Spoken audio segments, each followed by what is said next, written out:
पतंग, गुड्डे और डोर, अब चलेगा बसंत का दौर। लाहौर के बासी बसंत मनाने के लिए बहुत पुरजोश हैं, जिन्होंने पतंगे, गुड्डे और डोर भी खरीद ली है। बिल्कुल, जो रह गए हैं वो अभी खरीदारी करने में मसरूफ़ हैं। नुमाइंदा डॉन न्यूज़ गुलाम मुर्तज़ा इस वक्त लोगों के साथ मौजूद हैं। आइए उनसे तासुरात जानते हैं। गुलाम मुर्तज़ा, बताइए कितने पुरजोश हैं लाहौरी?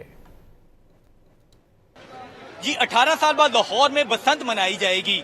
अभी भी शहरी खरीदारी में मसरूफ है, गुड्डियां, डोर और पतंगे खरीद रहे हैं। जिन लोगों ने खरीदारी कर ली है वो अपनी छतों पे इंतजाम करने में मसरूफ हैं। मोची दरवाजे पे मैं मौजूद हूँ और शहरियों के साथ कुछ शहरियों ने अभी खरीदारी की है, पतंगे, गुड्डे भी खरीदे। तो भाई थोड़ा टाइम रह गया, खरीदारी करेंगे या उड़ाएंगे भी? नहीं, अब खरीदारी बस हो गया, अब उड़ाने का वक्त आ गया। बस 12 बजे का इंतजार है, बस उसके बाद उड़ानी ही उड़ानी है वापस। तो इंतजाम भी घर में जाके करना है या पहले कर लिया? नहीं, इंतजाम मेरा हफ्ता पहले शुरू हो चुका था। अब बस सबको गुड्डे की बारी है। अब 12 बजे के बाद पूरी जोशो खरोश से मनाएंगे बसंत।